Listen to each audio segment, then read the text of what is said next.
Baik, ketemu lagi dengan saya, Salam Pak Isofan.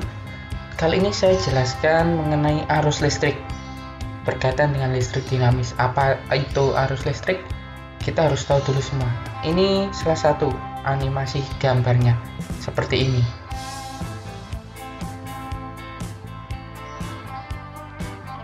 Nah, sebelum kita ke animasi, kita harus bisa tahu membedakan antara arus listrik dan arus elektron seperti apa?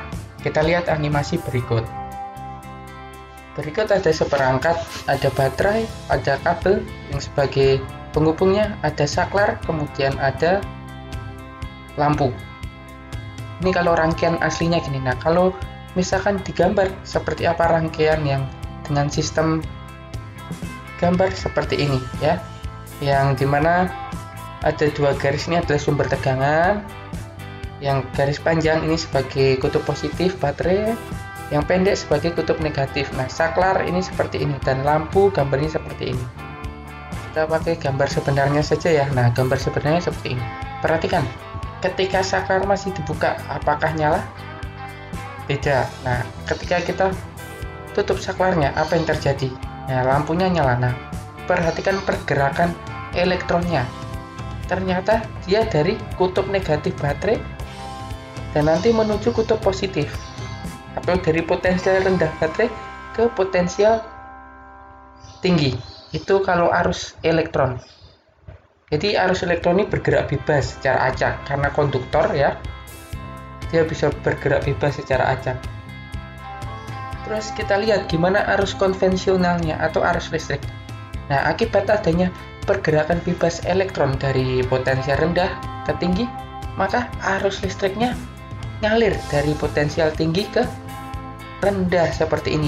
Arahnya berlawanan dengan arah arus elektron, tetapi karena bernilai sama besar, maka pemakaian arus secara konvensional ini atau arus listrik ini dalam perhitungan arus listrik menjadi tidak masalah. Sebetulnya arus listrik ini terjadi karena apa?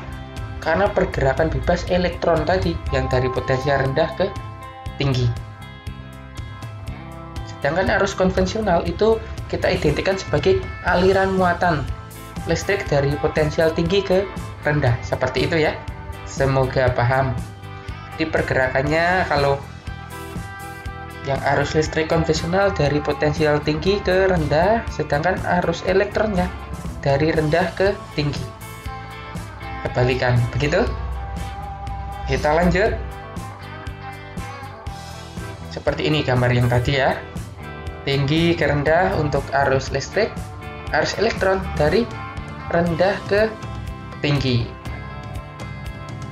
Digambarkan dengan panah merah, sedangkan arah elektron digambarkan dengan panah biru. Di sini kita tahu bahwa arus listrik atau arus konvensional itu aliran muatan positif dari potensial tinggi ke potensial rendah. Sedangkan arus elektron itu adalah aliran elektron dari potensial rendah ke tinggi. Semoga paham sampai sini. Jangan sampai keliru ya dalam menentukan arus listrik dan arus elektron. Kita lanjut. Bagaimana syarat-syarat terjadinya arus listrik? Kita lihat. Syarat terjadinya arus listrik dapat mengalir pada suatu rangkaian itu ada apa saja? Kita lihat simulasi lagi. Nah, perhatikan di sini. Ketika saklar masih dibuka, apakah lampu menyala? Tidak kan ya? Nah, berarti ketika saklar dibuka, aliran arusnya tidak bisa terhubung sampai ke lampu. Gimana kalau saklarnya tertutup? Kita lihat. Nah, ternyata lampu menyala dan terlihat panah merah ini sebagai aliran arus listriknya. Jadi, syarat yang pertama agar arus listrik mengalir apa? Ketika saklar dibuka, ternyata tidak nyala dan tidak ada aliran. Tetapi ketika saklar ditutup, lampu menyala sehingga terjadi aliran arus listrik. Begitu. Di syarat yang pertama kita lihat dari simulasi tadi, rangkaian terbuka itu ketika saklar dibuka, rangkaian tertutup ketika saklar ditutup. Nah, lampu tetap padam. Ketika rangkaian terbuka, rangkaian tutup, lampu nyala. Jadi syarat yang pertama agar arus listrik dapat mengalir adalah harus pada rangkaian tertutup. Gitu ya, semoga paham. Ini syarat yang pertama. Apakah ada syarat lagi? Kita lihat. Nah, kita lihat di sini ada dua wadah, atau orang bilang bejana lah. Ada wadah A dan B. Kita lihat tingginya berbeda. Yang A itu lebih tinggi dari airnya, sedangkan yang B tinggi airnya lebih rendah. Nah, kedua wadah ini tersambung dengan keran yang masih tertutup. Kita ingat materi tentang energi, bahwa semakin tinggi suatu benda, maka energi potensialnya semakin besar. Nah, di sini terlihat bahwa energi potensial di A itu lebih besar daripada energi potensial di B.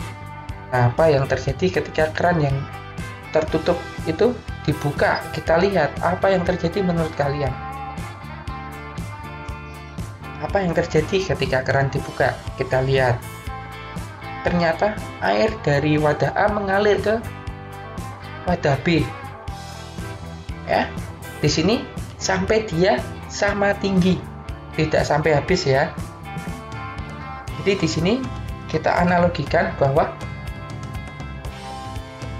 ketinggian A itu sama dengan ketinggian B ketika keran dibuka. Dari situ kita tahu bahwa energi potensial di A itu sama dengan energi potensial di B. Dengan begini maka potensial di A itu sama dengan potensial di B. Semoga paham, ini tentang air. Nah, apa hubungannya air dengan arus listrik? Kita analogikan arus listrik itu sebagai air.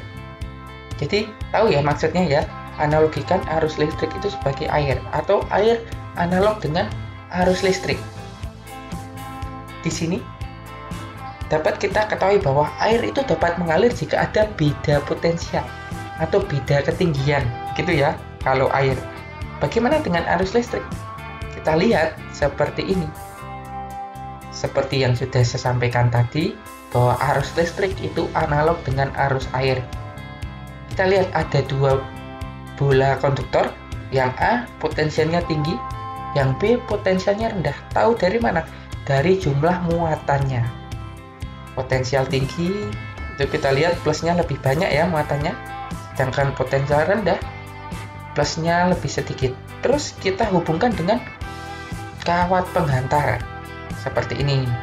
Nah, hubungkan apa yang terjadi. Nah, kita lihat perpindahan elektron bebasnya dari potensial rendah ke tinggi. Elektron bebasnya bergerak dari potensial rendah ke tinggi, sehingga terjadilah arus listrik dan arus elektron sampai potensial A dan B itu sama. Gitu ya. Nah, ketika sama, apakah terjadi aliran arus listrik maupun aliran arus elektron? Menurut kalian bagaimana?